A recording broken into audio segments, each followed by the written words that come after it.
तेज संगीत जो धीरे धीरे होस्ट की आवाज में मिल जाता है।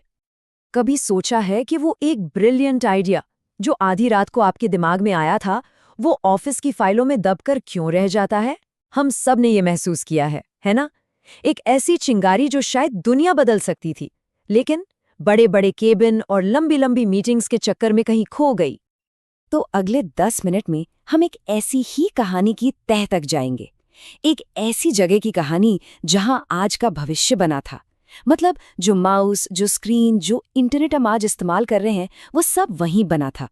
पर मजे की बात यह है कि जिस कंपनी ने उसे बनाया, उसी ने उसे कबाड़ में फेंक दिया। तो चलिए शुरू करते हैं। हम बात कर रहे हैं ज़ेरॉक्स पार्क की। ये कोई मामूली लैब नहीं थी, ये वो जगह थी जिसने हमारी आज की पूरी डिजिटल दुनिया की नींव रखी थी। जरा इस टाइमलाइन पर गौर कीजिए। साल था 1973, जब ज़ेरॉक्स पार्क ने दुनिया का पहला पर्सनल कंप्यूटर आल्टो बना भी लिया था। उस वक्त बिल गेट्स हार्वर्ड में अपनी पढ़ाई शुरू कर रहे थे और स्टीव जॉब्स कॉलेज छोड़कर भारत की गलियों में गुरु ढूंढ रहे थे। सोचिए पार्क वक्त से कितना कितना आगे था।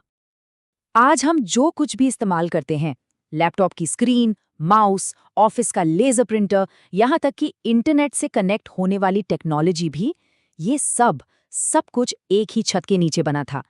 पार्क ने सच में भविष्य का आविष्कार कर दिया था। तो सवाल ये है कि आखिर उन्होंने ये सब किया कैसे? इसका जवाब टेक्नोलॉजी में नहीं बल्कि लोगों में छिपा है। और इस पूरी क्रांति के पीछे एक ही आदमी का दिमाग था, बॉब टेलर। तो पार्क का पहला सबक है, जीनियस लोगों को अपनी तरफ खींचो। बॉब टेलर की ये सोच ही अपने आप में एक क्रांति थी।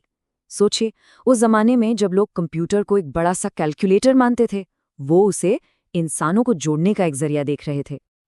और उनकी टीम बनाने का तरीका तो आज की कंपनियों से बिल्कुल ही अलग था। आज भी हमारे यहाँ कंपनियां क्या देखती हैं? टॉप ग्रेड्स, है ना? कौन सिस्टम में फिट हो जाएगा। पर टेलर ऐसे बागियों को चुनते थे जिनमें बॉस को चैलेंज करने का दम हो, जिनका अपना कोई विजन हो। उन्हें बिगरिज्म से सख्त नफरत थी। मतलब ऐसे लोग जो छोटी सी समस्या के लिए बहुत बड़ा और जटिल समाधान बना देते हैं। उन्हें तो सरल सुलझे हुए लोग चाहिए थे।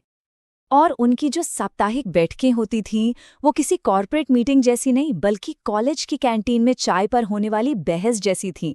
एकदम खुली, तीखी और शानदार। कोई बॉस नहीं, कोई जूनियर नहीं, बस आइडियाज़ की लड़ाई होती थी और आखिर में जो बेस्ट आइडिया होता था वही जीतता था। ठीक है, तो अब आपके पास जीनियस लोगों की एक टीम है। अब क्या? पार्क का दूसरा बड़ा सबक था, इंसानों के लिए डिज़ाइन करो, मशीनों के लिए नहीं। ये बात आज सुनने में बहुत ऑब्वियस लगती है ना? लेकिन यकीन मानिए, उस जमाने में ये एक रेवोल्यूशनरी सोच थी।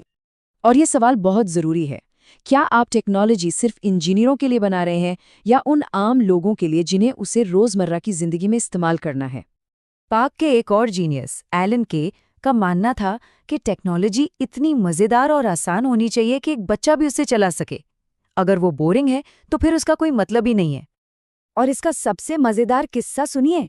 जब पार्क के इंजीनियर्स ने अपना नया टेक्स्ट एडिटर असली यूजर्स यानी कुछ एडिटर्स को टेस्ट करने के लिए दिया, तो जानती हो उन्होंने क्या कहा? उन्होंने कहा, हम इस पैराग्राफ को यहाँ से कैंची से कट करके दूसरी जगह गोंद से पेस्ट करना चाहते हैं। और बूम, दुनिया को अपने दो सबसे ज्यादा इस्तेमाल होने वाले कमांड मिल गए, कट और पेस्ट। इनोवेशन लैब में नहीं, असली दुनिया में होता है।